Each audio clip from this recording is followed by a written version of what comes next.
Everyone, and welcome back. I'm just taking this time during my lunch hour actually to open up and try to assemble the Korg NTS, the NTS-1 synthesizer. So this particular synthesizer, you might know, is based on some of the latest Korg synthesizer modeling. For example, the Prolog, Minilog, the various versions that have come out. So I was particularly interested in it because I thought it had a lot of compact power in one really small space. At the time I ordered it, I was curious to try to use it in my microenvironment setup, and so that was the purpose of it.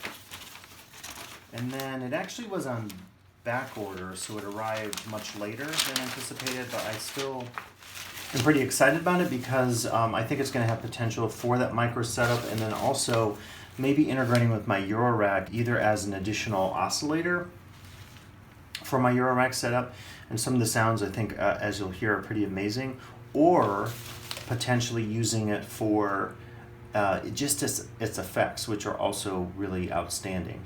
So what's kind of unique about this, and I think they have a whole line coming out, I saw there's a distortion pedal as well, is that you assemble it yourself. And so when you get the kit, and there's a software bundle, that looks like it could be kind of cool, I haven't checked it out yet. You could either scan the QR code and get the tutorial there, and I'm of course using my phone to record this, so I'm not going to have that option. Or I can read the instructions. So I think I'm going to try to read the instructions. And they've guaranteed on this that it doesn't require a lick of soldering, so that's kind of good, I think. You begin to see here just the circuit board and some of what we'll be getting into here. I think when you get something like this, because it's all one piece, relatively flat, right, and it's not assembled, you're saving some money there. So I think that's one of the reasons they can offer it at the price they do, which is just about $99. And you can see here it's just all one panel, really nice. It seems like a metallic-y plastic, I'm not sure, but it has a display here, and as you can see it has all the buttons and knobs for the various effects. So we're gonna not have to do too much. I'm assuming we're going to be disassembling that. It comes with a series of small clamps for those. I'm assuming those are corner pieces, and these probably will be sides of some sort. So we've got that as well. So as you can see, it's not a lot of parts going on here. We also have a small bag of screws and a little mini teeny screwdriver. So probably when you open this up, don't drop all the screws in your carpet. Get a cup or something like that so that you could keep track of all these teeny screws. And we also have some pads for the bottom, I think, or we'll see, I'm not sure. That would be my guess. And here's your mini screwdriver. That's like one of the smallest screwdrivers I've seen in a long time. I actually have a pretty good set for a lot of stuff like this, which has all the various bits of different sizes, which sometimes you don't have on hand, so you don't really have an option there to do something like this. So really handy that it came with the screwdriver. And we have the micro USB, was it type B, is it? And that is obviously to power the unit. No option for external battery, and when something is this small, it's just pretty much a circuit board and then all your knobs and that small display there. You're not probably, because of the size factor, going to get into having battery options. So I think what we'll do, because you don't want to hear me talk while I build this thing, is I will just build it and speed up the video just to show you the number of steps. Step 1, we're going to be breaking things apart. Step 2, screwing a few things together. Looks like it doesn't look super challenging, so we'll have to see how this goes. And then the rest of it is one of these really long instruction manuals that's going to explain kind of the schematic of the oscillator, the effects, talks a little bit about things. One of the things that I think is going to be very interesting is using alternative firmware and alternative wavetables with this. and that was one cool thing I was looking forward to, and it's something that makes the Mini-Log Pro logs really nice because of that option to do custom wavetables. So let's try to work on this and see how it goes.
Okay, so we'll take another break here and another quick tip, and this is on the customization of your Korg NTS-1. So to get started, the easiest thing to do is to go to your browser and simply type in Korg NTS-1 or NewTek. This will take you to the main website, and of course here you could download your manual and get anything that you possibly need in terms of customization. This will take you through everything about the little mini synth and effects engine, and it shows you here how they really have thought about creating a bespoke or DIY vibe to this whole NewTek series, which will include distortion pedals and other small devices. And so this just shows you some of the stands available, stands that you could create. Presumably you'll be able to find later plans for, say, 3D printing. You could certainly create a lot of this at home, as I'll talk about in this video today too, with my own stand version for this. And this is showing you here how you could combine in a very small desktop setup the NTS-1, the Korg Little Bits, which I absolutely love, I'll have to try it out, and the SQ1 CV sequencers. So just a real great opportunity to do customization on your own at both the level of your software, your firmware, as well as the design of the unit with cases, stands, and other opportunities. And of course you could also use portable battery power as they're showing here. And you could find additional customization at the physical level here on this tab. This is kind of cool. It tells you the 3D design data, and you can download that and use it. You could create your own custom panels here with Arduino. This is showing an effect pedal prototype, user oscillator editor, circular sequencer. So really cool opportunities in the future to further customize your Korg NewTek NTS-1 or other NewTek gear. You could click on the log SDK to get information about the custom opportunities here, GitHub links, and so forth. This here, I was having trouble with this earlier, finding the page. So what I'm going to recommend to you just right now, and I'm sure that'll get fixed by Korg, is if I go back to my Google search, I think this second one will load up the librarian, I hope. NTS-1 Sound Librarian, let's click on that. And okay, this was happening before. I just wasn't able to find the actual librarian. So these have a lot of the cool, though, oscillators and effects that you can, sorry about that, it's kind of scrolling weird here. Tim Showbridge, of course, some great effects. I'll probably show you one of the oscillators I downloaded that he created. Cinevibes, really great stuff, and they're coming out with some incredible reverbs coming up for the Korg NTS-1. So what's really cool about this device is you could use it as an extra voice, an oscillator with your Eurorack or desktop synth setup. You could also, of course, use it for just the lush effects, which for $99 are so worth it, unlike a lot of others I've heard. So I'm not able to find the librarian, but let me show you what it looks like. Again, it's kind of taking me in circles. So it's called the NTS-1 Digital Librarian. I'm going to click on this, and it should load it up for me. And what you can see here is, since I have my, it's off screen here, but I have my NTS-1 hooked up, very easy to use. So you have these 16 slots. And once you get the files, you basically just take those files and you drop them into their appropriate places. So effects, reverbs, modulations, and oscillators. So really easy to use. When you're done with that, you can click on send all. You can also receive all from the device. So very easy. Reminds me of the old systems where we would use a tape machine to send sequencer data to old Alesis sequencers and drum machines and so forth. So kind of cool, just very simple. Send that out of your USB cable into your NTS-1. So again, a lot of opportunities out there to take advantage of customization of your Korg.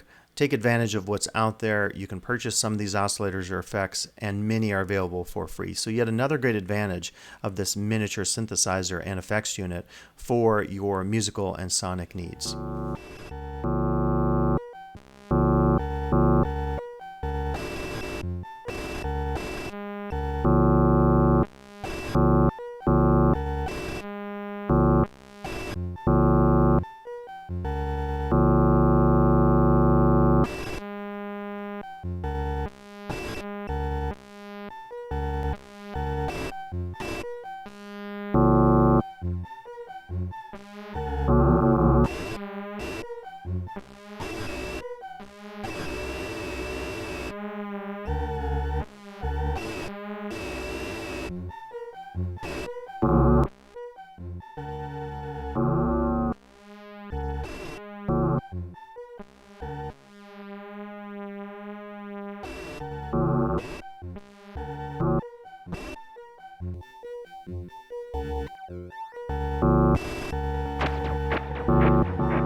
So I wanted to offer just a really quick note I discovered using the NTS-1 Digital Librarian.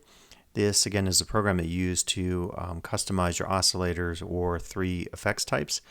So I was getting into a snafu where my effects wouldn't transfer from the librarian into the NTS-1. I would hit send all, and I would notice it was just the stock effects in the case of the mod effects and also the user delay. So what I did was, just to see if it would work, I tried not leaving the first spot blank. So in other words, I just moved those so there wouldn't be blank spots at the beginning.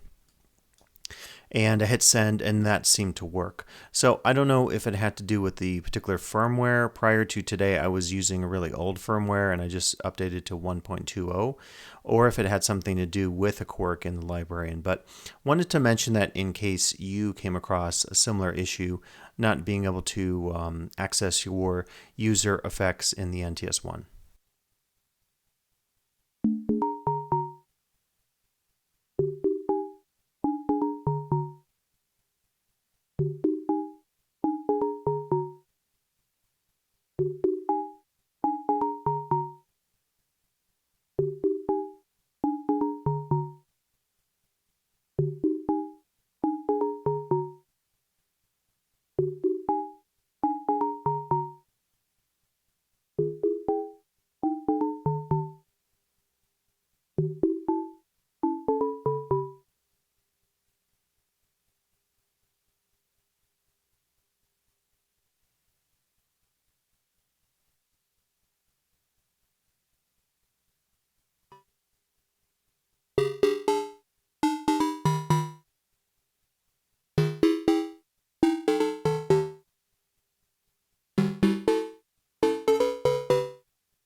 Okay, hey everyone, I wanted to mention something here as we listen to this next audio demo. So I have playing here one of the mini user oscillators that I've uploaded into the NTS-1.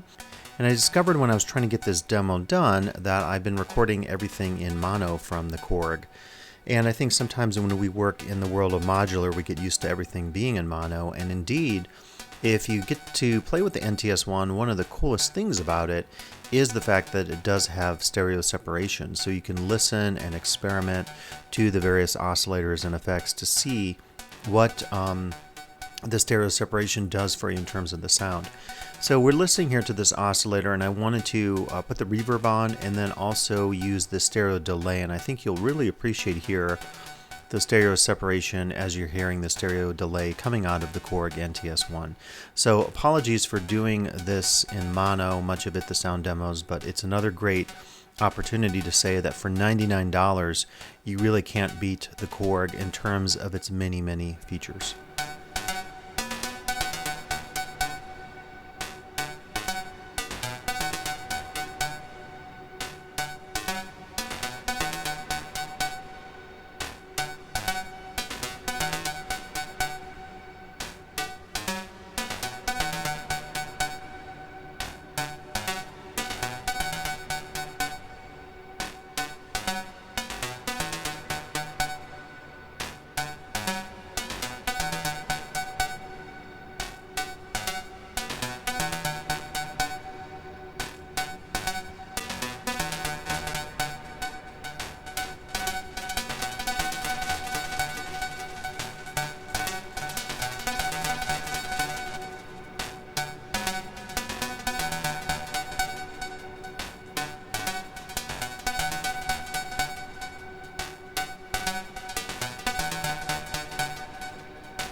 Okay, and there you have it. So that was relatively easy to assemble. I should save my 4 remaining screws. The kit uses 2 types of screws. So the vertical assembly has these stock here black screws. There are 8 of those. And then you have 2, 4, 6, 8, 10, 12, 14, 16 of these longer, thin silver screws.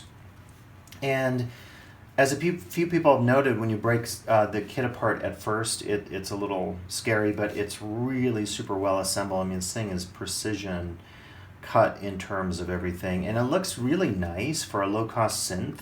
It just has a cool look to it. These, I think, that come off of that inner assembly can be used. There's a step described here about custom sideboards, and it mentions using, it looks like those will go in there if you have custom sideboards, which I guess would elevate your Korg NewTek if you really wanted to do that. So that would be an option. But overall, it was relatively easy to put together. I noticed a couple times it's hard to see things, so if you have a magnifier or a nice desk lamp, that's going to help substantially. But it's pretty idiot-proof in terms of putting it together. There isn't a lot to it. You stick the little keyboard on there, you plug that in. Just be sure to note that assembly opening and closing so that you attach the keyboard there. And everything else is so well made that it just really does fit together. So just watch your orientation as you're building it so that this will be obviously on the bottom matching up with this, so it's all going in the same direction. I didn't put the mini, these are indeed, you stick those on in the 4 spots there, so that is your table protector. I didn't put the pads on yet. I thought we would actually plug it in, and I don't have a single cable with me today, so I will take my microphone and we're going to go low-tech here. Through the air recording. I think this thing has a built-in speaker. I'm hoping, right? I saw one in there, so how does the...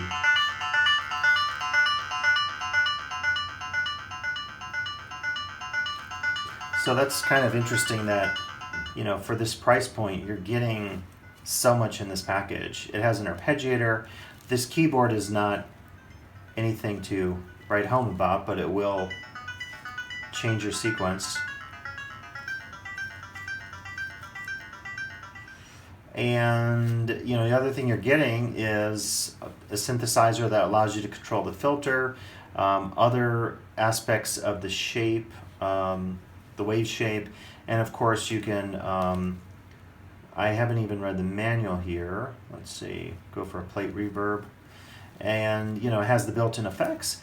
And then also on the back, which is what I'm really looking forward to, it has your sync in and out. It has MIDI in. So when I start testing this, I'm gonna run it off my Hermit, probably using the random note function, which I absolutely love. And then also I have the ability to do audio in. I have some stuff coming up in the near future where I'm actually thinking about taking a case on the road and doing some musical stuff with it, so I'll get into that later. And one of the things I thought of, since this was in the mail, I could potentially use the audio effects on this to coordinate with the Euro rack. So we can listen to a little bit more of this through the air.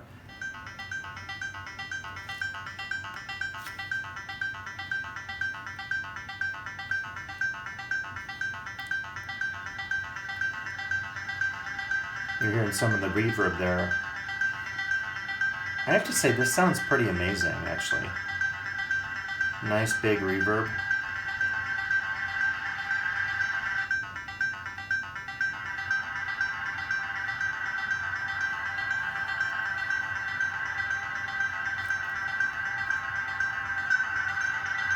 Ensemble effect.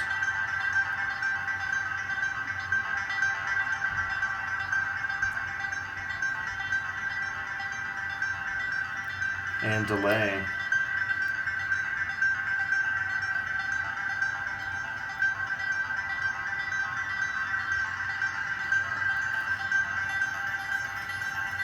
A little filter resonance there.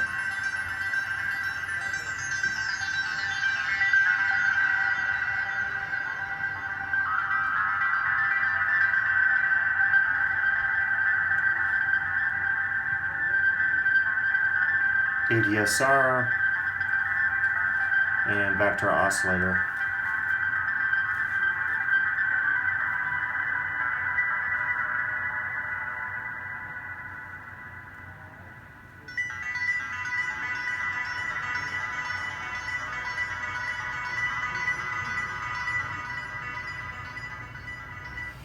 So there you go. That was actually just coming out of through the air through my microphone and the built-in speaker, and I have to say, wow, this really has some amazing sound and depth and control to it. This could be very interesting using it in some different ways, using the MIDI in to add a voice to your live performance, using the sync in and out, so all your Volca stuff and other devices, teenage engineering, and then using the audio in as well to take advantage of the effects. And it has a built-in arpeggiator, so pretty crazy. So this is the Korg NewTek NTS-1, putting it together here, unboxing experience. In the near future, I'll be rolling out then more videos as I've done with my other gear, using this in various ways. I definitely want to check it out in conjunction with my Eurorack gear, also with my new Pittsburgh Modular Voltage Control Lab and some other devices, including my Micro Environment series, which if I had this for my last round of recordings, I would have been a really happy camper, because for sure this is definitely going to play a big role in some of those desktop synthesis features.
Okay everyone, so just a real quick tip here, and this relates to using your Korg NTS-1 NewTek with a homemade stand or a customized stand that you might create in your shop or really anywhere. It's super easy.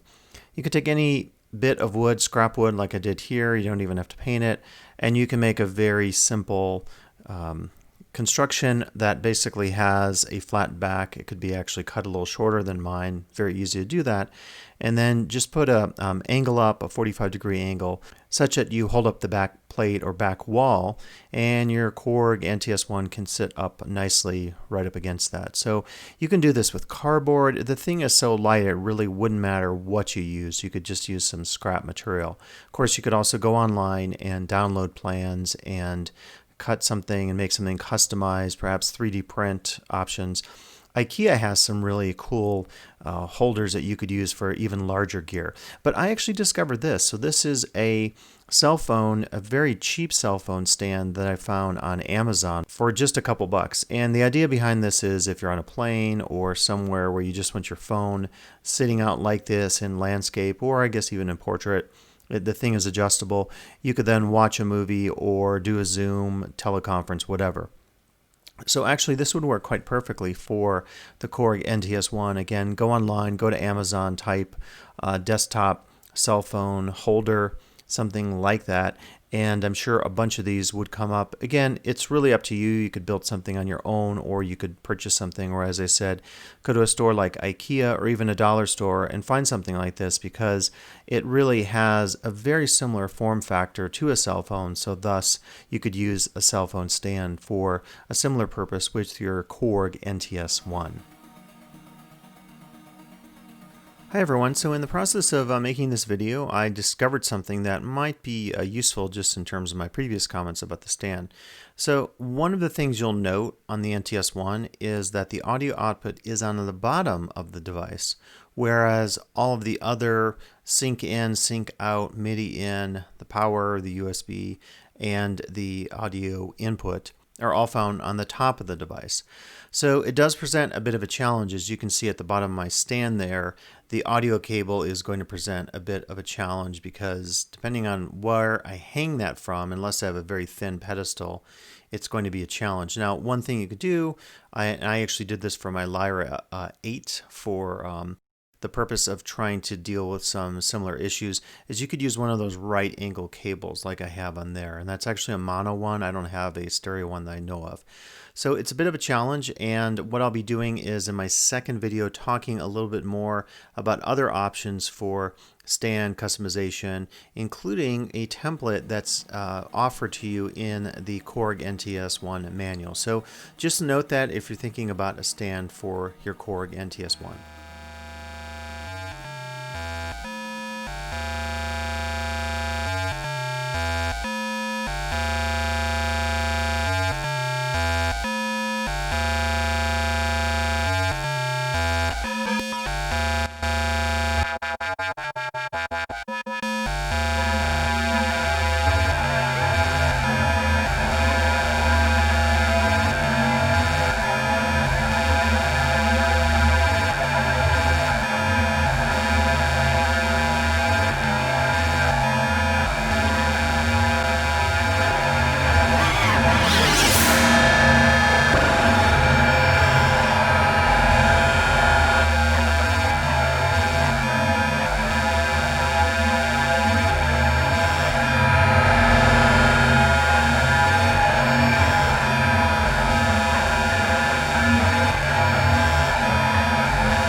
So as we close out the video, I guess the question comes up, should I buy a Korg NTS-1?